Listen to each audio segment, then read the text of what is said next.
Alright, here we are for the first round. As usual these days, I'm playing in 8-player events. Daily events don't really mesh well with my current schedule, given the time they're almost universally scheduled. So we're going to be playing at least 3 rounds in 8-player events or 2-player events to get a sense of the deck. So we're on the draw. Our opponent has kept their hand. This hand is okay. This is sort of what I was talking about at the sort of end of the intro, in which the power level of a lot of the individual cards in this deck can be fairly low. Leonin Arbiter isn't exactly a brutal card in its own right, but we do have a little bit of acceleration and Township, so I'm not going to mulligan. We can play Hierarch into Arbiter, then play a second Arbiter, and we are getting probably Inquisitioned or something. No, a bird. Alright, so our opponent is likely playing Pod, which actually makes our Arbiters much stronger than they would be against sort of an average deck in the dark, especially on the draw. Arbiter can be relatively effective against a lot of decks on play, but is less so on the draw most of the time. We got Dark Blasted. What a jerk. Oh no, okay, well, our opponent is not playing Pod. He's playing some sort of graveyard deck, Life from the Loam. Alright, well this is a bad start for us. Our Arbiters do not match up well at all against what he has in play. We're going to play one. And it looks like we're actually just in horrible shape already. We have some mana and then some low impact cards, so we got Dark Blasted again. Uh-oh, Avenge Vine. This looks like it can end very badly for me very quickly. Alright.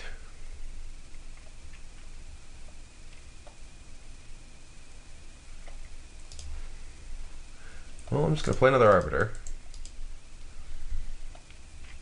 And play a Temple Garden.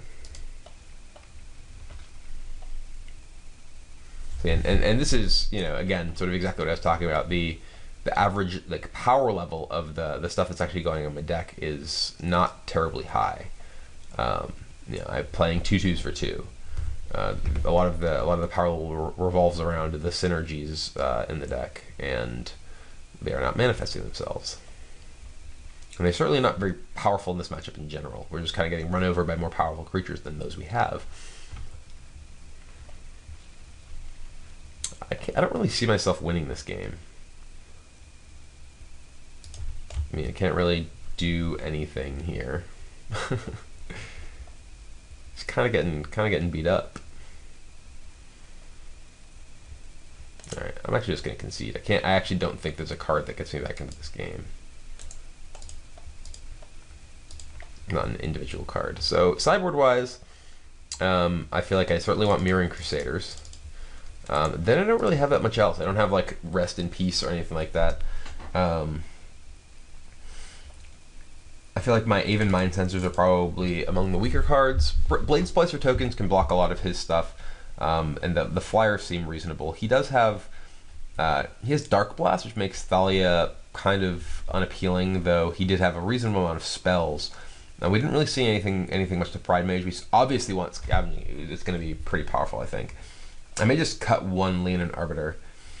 Though on the play, his deck is 3 colors, so there's a very good chance that it has a reasonable amount of land search. So I'm actually going to cut a Thalia because of the Dark Blast. I think that's probably my best bet. So we'll play first. Well, this hand is kind of has color problem. I can't actually cast a spell. This is another issue with this deck. You do have some draws that you just can't cast things because you have colorless lands. You have 6 colorless lands in a 22 land deck. So I'm gonna go ahead and mulligan. And this hand's actually pretty reasonable. We do have Thalia and Scavenging Ooze. Scavenging Ooze being probably the most important card in our deck, though we don't have any acceleration. So it's a little questionable, but I'm clearly keeping this at 6 cards. I'm not necessarily thrilled by this hand, just because it is, a little bit slow, not great out of the gate, but it's what we got.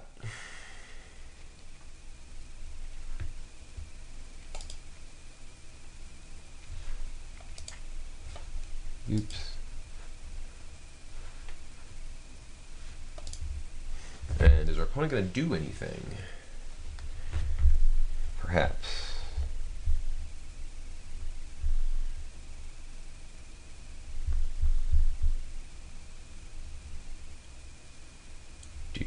Do. I'm going to look for a water bottle. Oh, he's not mulliganing. He is mulliganing, so we're not going to mulligan. Alright, so I'm just going to open with the tapped Temple Garden because I have Razor Verge Thicket to play untapped next turn, and might as well get this out of my hand. I kind of don't want to open with Scavenging Ooze. I don't want to both. I don't want it to be potentially vulnerable to just Dark Blast, Dredge Dark Blast, and I just don't want him to necessarily know that I have an Ooze to potentially mess with his graveyard shenanigans. So I'm going to lead with Thalia.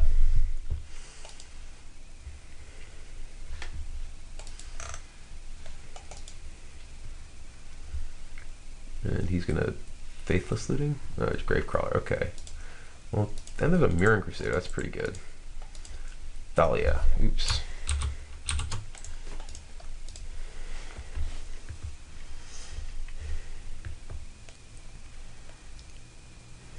Costs you 2 mana if you want to Dark Blast that.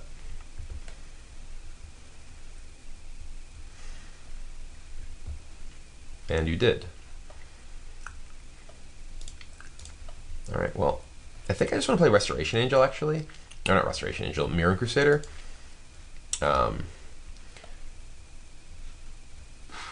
He can dredge his Dark Blast, but then he can just play like a Gravecrawlers at most. And I could just play Scavenging Ooze and eat my Thalia, or just play Scavenging Ooze and say go. That lets me potentially eat something else and then play Mirroring Crusader the next turn. I can just play Mirroring Crusader now. That if he has like a Faithless Looting plus Vengevine and another creature, that could be worse for me. So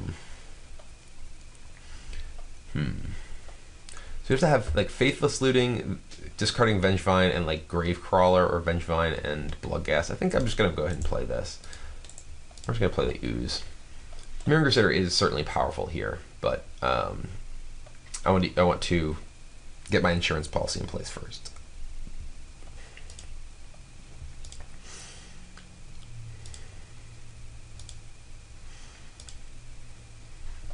Dredges his Dark Blast, that's fine. There is a Life from the Loam.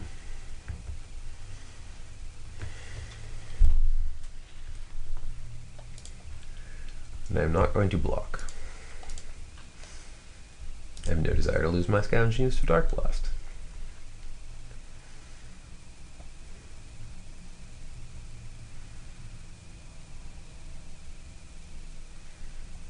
Bloodghast, okay.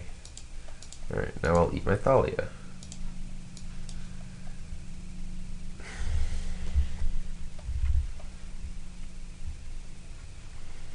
Now I will attack with Scavenging Ooze.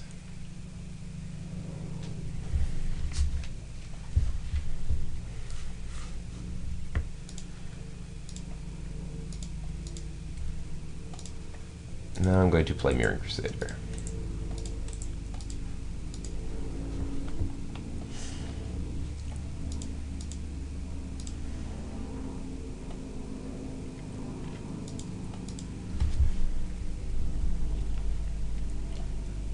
Alright, so he dredged his loam, putting Vengevine and Gravecrawl in his yard. That's kind of annoying. I can remove his Vengevine. Okay, so he's casting the Gravecrawler. That's fine. I'm going to cast another creature and I'll remove Vengevine.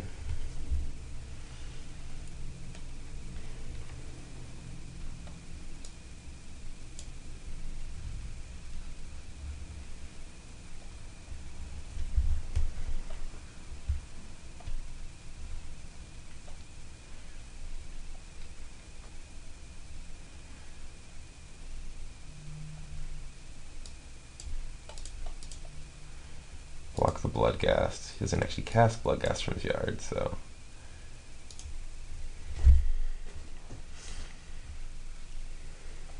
It's fine. Just waiting for a second creature cast to remove the Vengevine.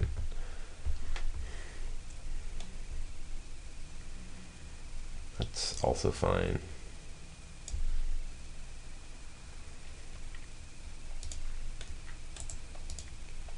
Remove Vengevine.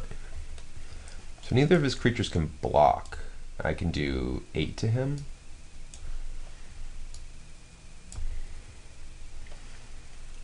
Alright, he's dead.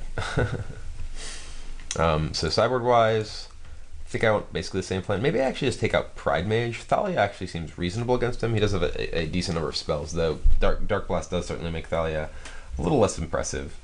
Pride Mage does go very well with Mirroring Crusader, so it's one reason that I think Mirroring Crusader is pretty reasonable. Or rather, that Pride Mage is reasonable. He doesn't really have any targets for it, but Exalted is a reasonable ability. I think I'm just going to go ahead with this. Stick with this. Actually, yeah, we're going to go ahead and play that.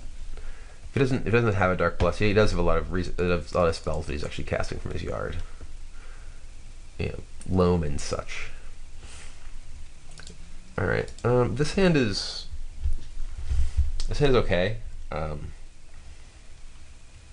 Path is actually a pretty reasonable card against him. Brima seems like it's actually also not bad. We don't have an Ooze and we don't have a Crusader or anything. And we're a little light on mana given that we have 2 Restoration Angels in our hand. But I'm not going to mulligan. I think that the Thalia, Path, and Brimaz seem like a pretty good combination of effects. So I'll just play my Wildwood.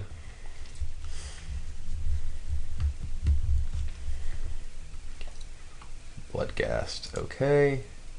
That's a good one. We will Thalia him.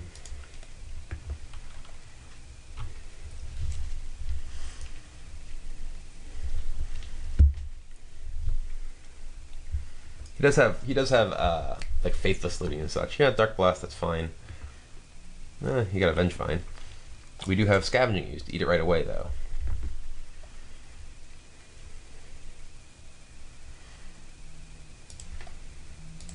I'm gonna take the damage.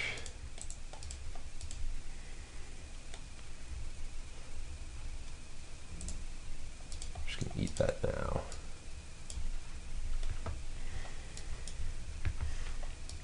I suppose I could wait, and maybe he tries to, maybe he like Faithless Lootings. Maybe he plays his turn differently, but maybe there's Faithless Looting there. Okay.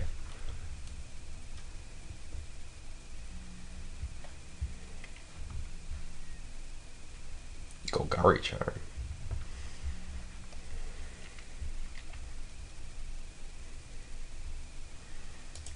Okay. So now I know his one card in hand is Dark Blast. I could Arbiter Path him. I kind of just want to attack him and get rid of all his stuff.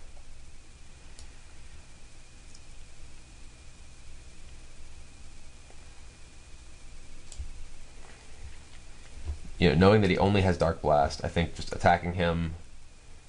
Maybe I don't even attack him. I mean, I could just hold my guy back and, you know, remove both lootings because I know that he has Dark Blast in his hand. I don't want him to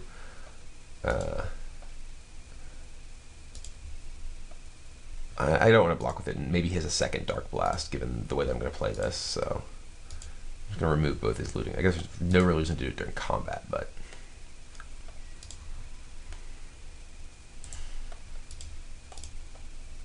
remove both Faceless Lootings and his Stinkweed Imp. Oh, I didn't even realize. I was not thinking of the Stinkweed Imp. I was thinking of some other creature, so I obviously should have done that before damage. That was just me being a bonehead.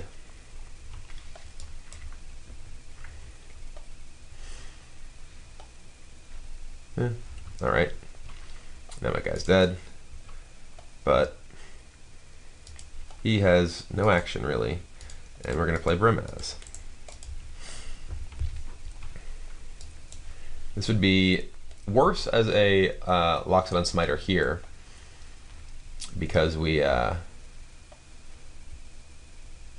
Stinkweed Imp. All right.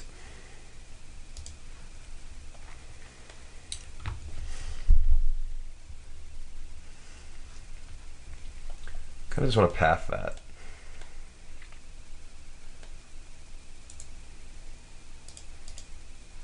So let's play Arbiter first, and then path it.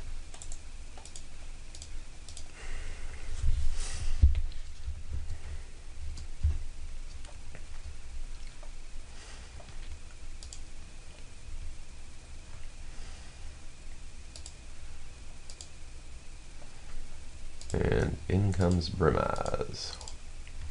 We get a token. So Brimaz here is certainly substantially better than Smiter would be in this particular situation, though I do have a second Brimaz that I couldn't play.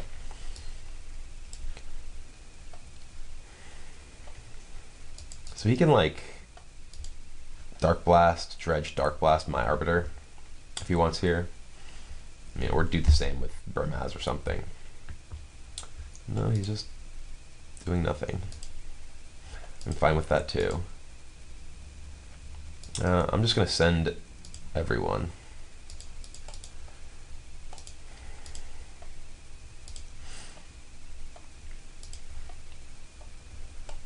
And play Hierarch. He can Dark Blast it, but I don't care about it. I also have a Restoration Angel anyway.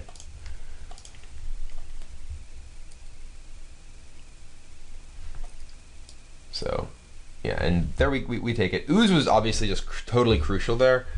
The rest of our cards were sort of irrelevant, and that's, I mean, frankly, that's one of the sort of plans with this deck, is that, you know, your cards may not necessarily be individually powerful in every matchup. You know, some of the cards are just 2/2s here and there. Like Ooze is a 2/2 somewhere, Arbiter's a 2/2, and it's basically just a 2/2 here.